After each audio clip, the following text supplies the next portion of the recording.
કેમ છો મારા વહાલા વિદ્યાર્થી મિત્રો?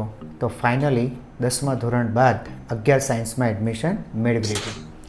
ઓકે, તો બાળકો હવે આપણે ફિઝિક્સની શરૂઆત કરીશું અને ફિઝિક્સની અંદર પ્રકરણ નંબર 0 એટલે કે 0 ચેપ્ટર શરૂ કરીશું, બેઝિક મેથેમેટિક્સ. હવે તમને એમ થશે કે સર સાયન્સમાં મેથેમેટિક્સની શું જરૂર છે, તેની અંદર પણ ખાસ કરીને જે બાયોલોજીના સ્ટુડન્ટ છે એ થોડા એમ કહેશે કે સર मारो हमको जिंदा मत छोड़ो सालो, हम कोई मंदिर का घंटा है कि कोई भी आके बता जाता है. તો ચિંતા જરાક પણ કરતા નહીં. મેથ્સ તો ખૂબ જરૂરી છે ફિઝિક્સના ન્યુમેરિકલ કરવા માટે અને કેમેસ્ટ્રીના પણ ન્યુમેરિકલ કરવા માટે. થોડાક મેથેમેટિક્સના જેટલા ચેપ્ટર્સ છે એ ચેપ્ટર્સ આપણે શીખવા પડશે, બરાબર છે. તમે જો સ્ક્રીન ઉપર પણ તમે જોશો તો ગેલિલિયોનું બહુ ફેમસ કોટ છે, the laws of nature are written by the hand of God. એટલે કે કુદરતના જે નિયમો છે એ જો ભગવાનને હાથે લખાયા છે તો in the language of mathematics એટલે કે ગણિતની ભાષાની અંદર એમણે આ નિયમો લખ્યા છે. એટલે તમને ખબર પડી ગઈ હશે કે તો કુદરતના નિયમોને શીખવા માટે તમારે મેથ્સની લેંગ્વેજને એટલે ભાષાને શીખવું એટલું જ જરૂરી પણ છે. તો બાળકો ચિંતા જરાક પણ નહીં કરતા. અમુક મેથેમેટિકલ ટૂલ્સ એટલે કે ચેપ્ટર્સ જે ફિઝિક્સ અને કેમેસ્ટ્રી માટે જરૂરી છે એ બધા ચેપ્ટર્સ આપણે 1 by 1 આ સિરીઝની અંદર શીખતા જઈશું અને એટલું સરળતાથી આપણે શીખશું કે લગભગ તમારે બીજા કોઈ વિડીયોઝ કે ટ્યુશન્સ કે મીન્સ કે બીજી કોઈ હેલ્પ તમારે લેવાની જરૂર નહીં પડશે. ઓકે, તો બાળકો શરૂ કરીએ આપણે મેથેમેટિકલ ટૂલ્સ, બેઝિક મેથેમેટિકલ્સથી આપણે શરૂ કરીએ ને. તો બાળકો જો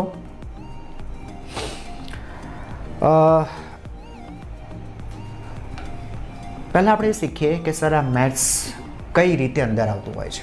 તો બાળકો જો કોઈ પણ પદાર્થના જ્યારે આપણે ગુણધર્મનો અભ્યાસ કરતા હોઈએ, આ પદાર્થના ગુણધર્મ એટલે ફોર એક્ઝામ્પલ આ પેન્સિલની વાત કરીએ તો પેન્સિલનું મારે દળ માપવું છે, સમજો કે આપણે તાપમાન માપવું છે અથવા ગતિ કરતી કોઈ વસ્તુ છે એ વસ્તુની આપણે ઝડપ નક્કી કરવી છે. તો આ દળ, ઝડપ અથવા તાપમાન એ બધી જે રાશિઓ છે, રાશિઓને માપન માટે તમને ખબર છે આપણને એક એકમની જરૂર પડતી હોય છે, બરાબર. ફોર એક્ઝામ્પલ સિમ્પલ લંબાઈ માપવી છે. ઓકે, દાખલા તરીકે મારા ક્લાસરૂમની લંબાઈ માપવી છે તો લંબાઈ માપવા માટે આપણે એક એકમ વ્યાખ્યાયિત કર્યું છે અને તે એકમ છે મીટર. ઓકે, હવે સમજો કે મેં મારા ક્લાસરૂમની લંબાઈ માપી, હવે 10 મીટર છે. એનો મતલબ કે મીટર કે જે ચોક્કસ અંતર છે, બરાબર, તો એવા 10 મીટર બરાબર એ ક્લાસની લંબાઈ હોવી જોઈએ. તો તમે સમજો છો કે આ જે 10 મીટર અથવા તો દળનું માપન કરીએ તો 30 કિલોગ્રામ અથવા ઝડપની માપન કરીએ તો સમજો કે 6 મીટર પર સેકન્ડ. તો દરેકની અંદર એક સંખ્યા આવે છે, ધ્યાનથી સાંભળો, આવી જ એક સંખ્યા આવે છે એટલે નંબર્સ, એટલે તમને ખ્યાલ આવી ગયો હશે કે મેથ્સ એની સાથે સંકળાયેલું છે. બાળકો આપણી આસપાસ જે કંઈ પણ ઘટના બનતી હોય છે ને એ ઘટનાઓનું વિશ્લેષણ ભૌતિક વિજ્ઞાન સતત મેથેમેટિકલ ટૂલ્સની મદદથી કરતું હોય છે, બરાબર. એટલે સિમ્પલ લોજિક છે. આવા મેથેમેટિકલ ટૂલ્સને જો આપણે બરાબર સમજીએ તો આપણે ફિઝિક્સના જે નિયમો છે, જે પ્રશ્નો છે તેને સારી રીતે સમજી શકીશું અને તેનો ઉકેલ સરળતાથી મેળવી શકીશું, રાઈટ છે. તો બેટા શરૂઆત કરીએ કયા કયા મેથેમેટિકલ ટૂલ્સ એટલે કે પ્રકરણ એનો આપણે અભ્યાસ કરવો પડશે. તો તેની અંદર છે વિધેય, યામ ભૂમિતિ, વિકલન, સંકલન અને સદિશોનું બીજગણિત. કદાચ તમે વિધેય અને યામ ભૂમિતિથી પરિચિત હશો, બરાબર છે, પણ વિકલન, સંકલન અને સદિશોનું બીજગણિત જે ખરું એ તમારા માટે સાવ નવા પ્રકરણ હશે. ઓકે, તો આજે આપણે શરૂઆત કરીએ વિધેયથી. તો હેડિંગ મેં મારી દીધું છે વિધેય, જેને અંગ્રેજીમાં આપણે કહીએ છીએ ફંક્શન. ચાલો વિધેય સમજવાની આપણે શરૂઆત કરીએ. બાળકો બહુ સરળ શબ્દોની અંદર આપણે શીખીશું. વિધેય એટલે બાળકો વિધેય એટલે બીજું કંઈ નથી હોતું, વિધેય એટલે સંબંધ, રિલેશન, બરાબર. ચાલો હું તમને એક સંબંધ લખીને બતાવું.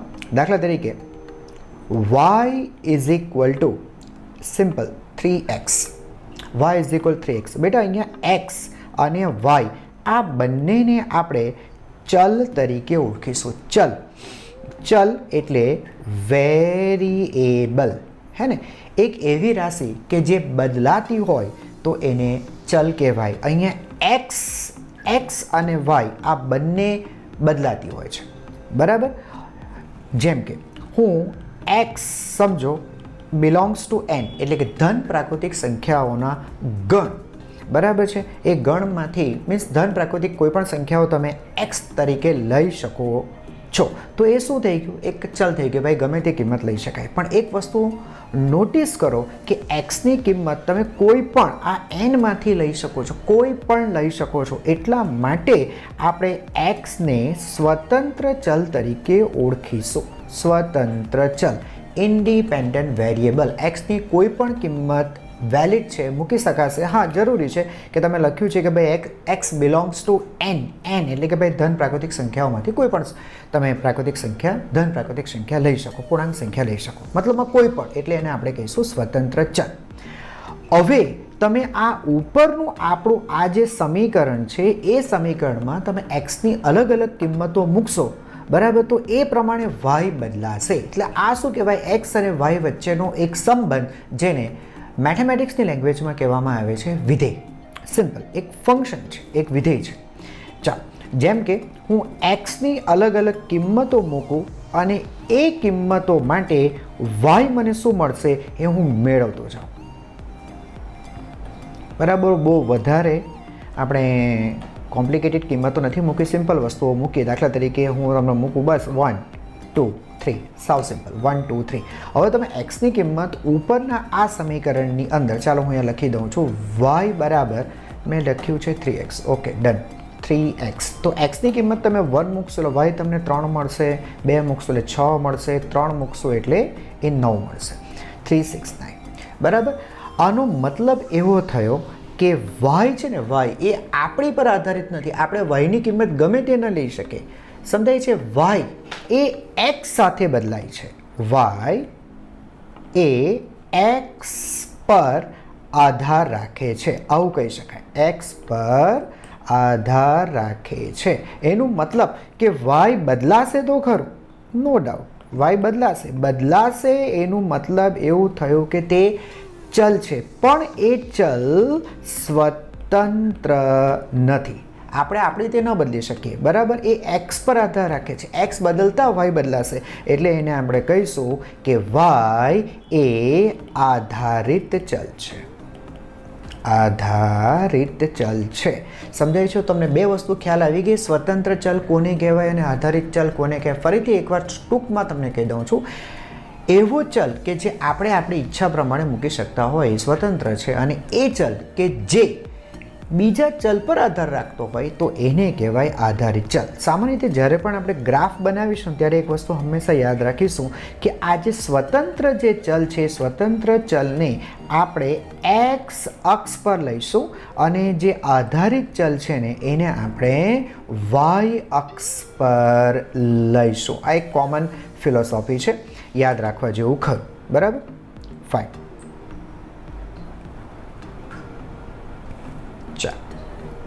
તો આટલું ખબર પડી કે જેમ કે તમે સિમ્પલ આપ કોઈ ગતિ કરતી વસ્તુ છે અને એ વસ્તુ માટે તેનું અંતર એસ, બરાબર? સમજો એ અંતર એસ વર્સિસ તમે સમયનો ગ્રાફ દોરવા માંગો છો, એટલે કે ગતિ કરતી વસ્તુનું જે અંતર છે એ અંતર સમયની સાથે કેવી રીતે બદલાય છે એ તમારે માપવું છે, બરાબર છે? તો એસ વર્સિસ ટીનો ગ્રાફ તમે દો તો ટીની અલગ અલગ કિંમત, ટીની કિંમત તમે ગમે તે મૂકી શકો કે ભાઈ દર સમજો 5-5 મિનિટને અંતરે તમારે સમયે તમારે અંતર માપવું છે.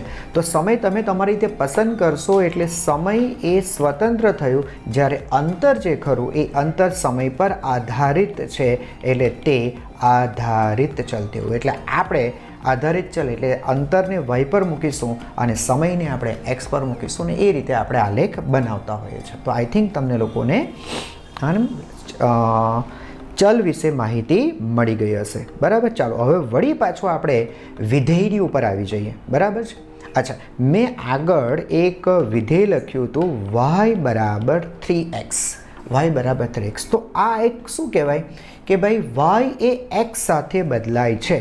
તો Y is a function of X. આ લખવાની એક પેટર્ન છે. Y is a function. હું આખું લખું છું જે તમે વાંચતા પણ ફાવે. Y is a function of X, એટલે કે વાય એ એક્સ, તો ગુજરાતીમાં લખીએ વાય એ એક્સનો વિધેય છે અથવા તો એક્સ પર આ રીતે મીન્સ એક્સ પર આધાર રાખે છે. ઓકે, એક જ મિનિટ.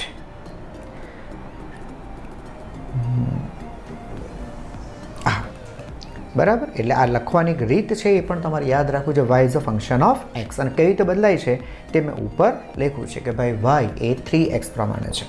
બરાબર. એકાદ બીજું ફંક્શન લખો, થોડુંક વધુ તમે સમજાય. દાખલા તરીકે Y is equal to 2x. આ રીતે બદલાય છે. તમે એક્સની કિંમત અહીંયા મૂકતા જાઓ અને એ પ્રમાણે વાય બદલાતું જશે. બસ, તો આને કહેવાય છે ફંક્શન. બરાબર. ઓકે, તો ખ્યાલ તમને લોકોને આવી ગયો હશે. હવે તમને એમ થશે કે સર ફિઝિક્સની અંદર આ વસ્તુ કઈ રીતે આવશે. ચાલો આપણે એ પણ જોઈએ, હે ને, એ પણ સમજ. દાખલા તરીકે કોઈ ગતિ કરતી વસ્તુ છે અને ગતિ કરતી વસ્તુનું જે અંતર છે એ અંતર સમજો આ રીતે બદલાય છે. x ઇઝ ઇક્વલ ટુ સમજો 8 × t. આ રીતે બદલાય છે. બરાબર. 8 × t એટલે તમે ટીની કિંમત અહીંયા અલગ અલગ મૂકતા જાઓ એ પ્રમાણે તમને અંતર મળતું જશે. જેમ કે તમે ટીની કિંમત અહીંયા 1 મૂકશો, 1, તો તમને x ઉપર. આપણે થોડી વેલ્યુઝ અંદર મૂકીને ચેક કરીએ. બરાબર. s વધારે નહીં, સિમ્પલ વેલ્યુ જ આપણે મૂકવા માંગીએ છીએ અને એ સિમ્પલ 1 2 3.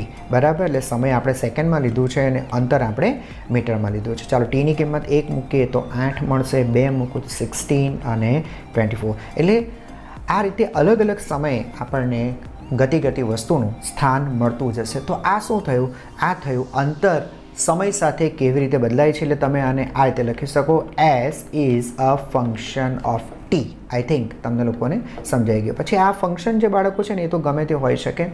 બરાબર છે. એટલે તમારે એની પર નથી જવાનું. ફક્ત તમે એટલું યાદ રાખો કે હા ભાઈ, કે ભાઈ અંતર સમય સાથે બદલાય છે એટલે અંતર એ સમયનો વિધેય છે. પછી કેવી રીતે બદલાય છે તે આવા કોઈ સમીકરણ દ્વારા તમને મળશે. બરાબર છે. તમને થોડું ખ્યાલ પણ આવી ગયો હશે કે આ જે s is equal to 8 × t જે કરું ને તેની અંદર જે આ 8 છે ને એ બીજું કંઈ નથી, એ ઝડપ છે. બરાબર છે. ઝડપ છે v. તમને ખબર હશે v બરાબર s/t. બરાબર. ને અંતર ભાગ્યા સમય. તમે આ વસ્તુ તો સમજો છો એટલે તમને ખબર પડી ગઈ હશે કે આની જે ઝડપ છે ને એ ઝડપ જ 8 મીટર પર સેકન્ડ છે. એટલે 1 સેકન્ડમાં તે 8 મીટર અંતર કાપે છે. જો ઉપર પણ જો 1 સેકન્ડમાં 8 મીટર, 2 તો 2 સેકન્ડમાં 16 મીટર થાય અને 3 સેકન્ડમાં 24 મીટર થાય. એટલે આ વસ્તુ ખરેખર નિયમિત ગતિ કરે છે, એટલે કે સરખા સમયમાં સરખું અંતર કાપે છે. આ બધું તમને ખ્યાલ હશે. ખ્યાલ તો તમે લોકોને ધીરે ધીરે રિલેટ કરતાં આવડી ગયું હશે કે કઈ રીતે ફિઝિક્સ મેથેમેટિક્સની સાથે સંકળાયેલું છે. અને થોડું ઘણું તમને લોકોને હવે વિધેય વિશે પણ સમજાઈ ગયું હશે. તો ટૂંકમાં બેટા હવે છે ને હું વિધેયની વ્યાખ્યા તમને આપવા જાઉં છું કે વિધેય મેથેમેટિક્સની અંદર આ વિધેયને કઈ રીતે વ્યાખ્યાયિત કરેલું છે. તો એવું કહી શકાય કે અહીંયા ચાલો ફરીથી હું લખું છું. આપણે જોઉં કે જે અંતર છે એ અંતર 8 × t આ રીતે બદલાય છે. બરાબર. તો બાળકો અહીંયા જે t છે ને એ tને આપણે ઇનપુટ તરીકે ઓળખીએ કે ભાઈ ટીની વેલ્યુ આપણે મૂકતા જઈએ છીએ. 1 સેકન્ડ, 2 સેકન્ડ, 3 સેકન્ડ એમ મૂકતા જઈએ તો t આપણા માટે એક ઇનપુટ થયું. અને s જે ખરું એ ઇનપુટ મળવાથી જે મળે છે આપણને એ છે આઉટપુટ. સમજાઈ ગયું? બરાબર. એટલે બધા ઇનપુટ માટે આપણને એક યુનિક આઉટપુટ મળવું જોઈએ. ધ્યાનથી, એક યુનિક આઉટપુટ મળવું જોઈએ. ઇનપુટ બધા જ તમારે લેવાના છે, પણ દરેક ઇનપુટ માટે તમને એક અને માત્ર એક યુનિકનો અર્થ થાય છે. એક જ મિનિટ બેટા, આ જે યુનિક છે ને, સોરી, હા, જો આ જે યુનિક છે ને, યુનિકનો મતલબ થાય છે એક અને માત્ર એક આઉટપુટ મળવું જોઈએ. દરેક ઇનપુટ માટે એક અને એક જ આઉટપુટ મળવું જોઈએ. ફોર એક્ઝામ્પલ, તમે 1 સેકન્ડ મૂકો છો તો 1 સેકન્ડે 8 મીટર અંતર તમને બતાવ્યું, બરાબર. હવે આ 8 બીજા સાથે રિલેટ નહીં હોવું જોઈએ, બીજા કોઈ સમય સાથે તે રિલેટ નહીં હોવું જોઈએ, એને કહેવાય સંબંધ, બરાબર છે. તો આ વસ્તુને અહીંયા મેં છે ને આકૃતિની મદદથી પણ સમજાવવાનો પ્રયત્ન કર્યો છે. દાખલા તરીકે આ એક મશીન છે. મશીનને આપણે મેં નામ આપ્યું કે ભાઈ મશીન એક વિધેય છે, બરાબર છે. અને આ ઇનપુટ, બરાબર, અહીંયા બધા ઇનપુટ એક પછી એક આપણે ઇનપુટ આની અંદર એડ કરતા જઈએ, બરાબર છે. તો અહીંયાથી આપણને એક યુનિક, હે ને, આપણને યુનિક આઉટપુટ મળવું જોઈએ. તો આ થઈ ગયું એક વિધેય. ઓકે, તો પરફેક્ટ તમને ખબર પડી કે બેટા વિધેય શું છે. હવે વિધેયના પ્રકારો વિશે આપણે સમજીએ. તો બેટા વિધેયના કેટલાક અગત્યના વિધેયો તમને સ્ક્રીન પર દેખાતા હશે. તેની અંદર સૌથી પહેલાં છે બહુપદી. બહુપદી પોલિનોમિયલ. તમે લોકો બેટા બહુપદી 9-10 સ્ટાન્ડર્ડની અંદર ભણ્યા હશો, મને જ્યાં સુધી ખબર છે તમને લોકોને શીખવવામાં આવે છે, બરાબર. ઓકે,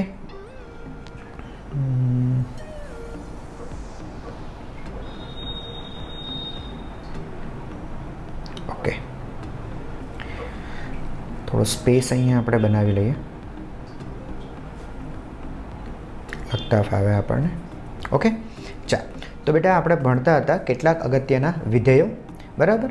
તો આ સૌથી પહેલાં પોલિનોમિયમ એટલે કે પોલિનોમિયલ બહુપદી, પછી ત્રિકોણમિતીય, બરાબર, ત્રિકોણમિતીય વિધેયો, ચરઘાતાંકીય વિધેયો અને લઘુગણકીય વિધેયો. બેટા બહુપદી, પોલિનોમિયમ અને ત્રિકોણમિતીય વિધેયો અથવા તો સમીકરણો તમે લોકો શીખ્યા છો. હા, ચરઘાતાંકીય વિધેય અને લઘુગણકીય વિધેય તમારા માટે સાવ નવા હશે, તો શીખીએ આપણે, બરાબર.